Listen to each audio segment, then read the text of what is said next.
What if the house you thought you knew so well had a secret? A dark, twisted secret that was alive, waiting for you to uncover. For Claire Lawson, an innocent move into her new home would quickly spiral into a nightmare as the house began to whisper, and the whispers weren't meant for anyone to hear. Claire Lawson had always dreamed of owning her own house, a place where she could escape the chaos of the world. After years of scrimping and saving, she finally found the perfect cottage nestled at the edge of a quiet town, a peaceful getaway from the noise of city life. The moment she stepped inside, it felt like home. The high ceilings, the old wooden beams, and the cozy fireplace all seemed to beckon her. It was a fixer-upper, sure, but with a little elbow grease, Claire was ready to turn it into her dream home. But there was something off about the house from the beginning.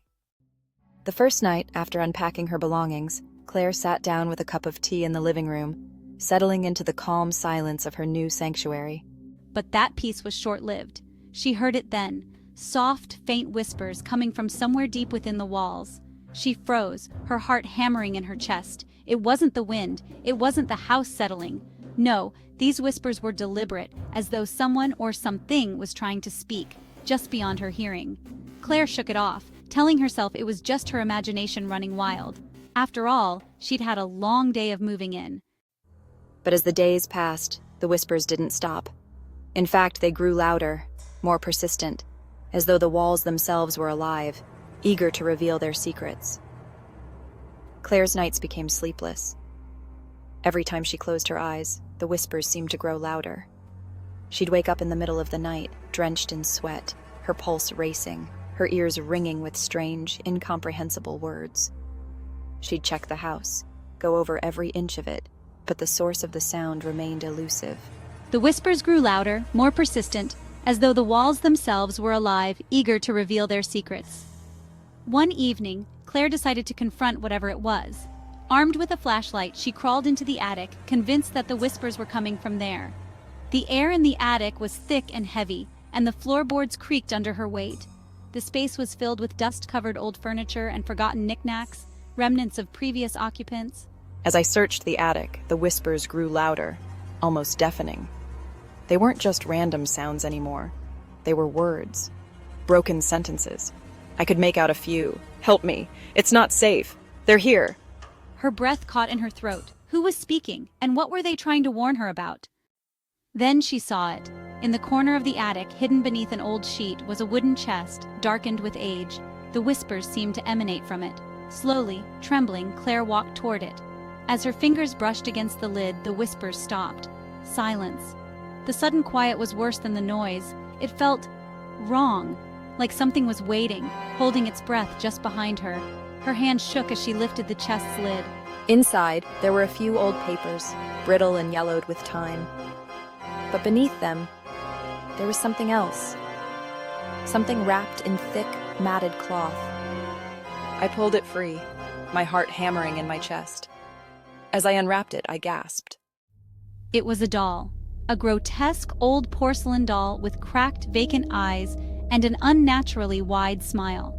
Its hair was matted and tangled, and its clothes were torn and stained.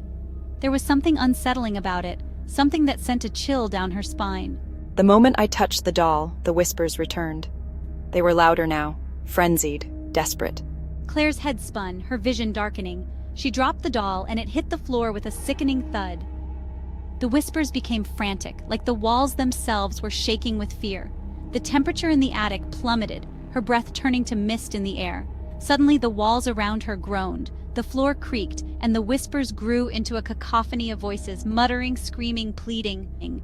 I stumbled backward, heart racing. The air thickened, pressing down on my chest. She turned, desperate to escape, but the attic door was gone. The stairs had vanished, replaced by solid walls, as if the house was alive, shifting and closing in on her. The voices in the walls grew louder until they were deafening. A shadow moved in the corner of her eye. She turned to find the doll standing up, its cracked eyes locked onto hers. Slowly, almost mechanically, it took a step forward, its porcelain limbs creaking with unnatural movement. I screamed, stumbling backward. But no matter how far I moved, the doll followed, its smile growing wider with every step. It wasn't just the doll. The house was alive. The walls were breathing, The whispers were no longer voices. They were something darker, something ancient, something trapped within the house, clawing its way free. The whispers whispered, voices echoing in her mind. In a panic, Claire grabbed the doll, throwing it against the wall with all her strength. But it didn't shatter. The doll and the walls began to close in. As she ran, trying to escape the suffocating darkness, she saw faces, pale, twisted faces, emerging from the walls. They were the former occupants, their eyes empty, their mouths gaping wide as they reached for her, clawing and pulling her into the void. I screamed, but the house had claimed me. The next morning, the house stood silent, still.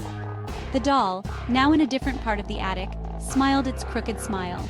And in the hallway, the faintest whispers could be heard. Welcome home. And no one ever saw Claire Lawson again.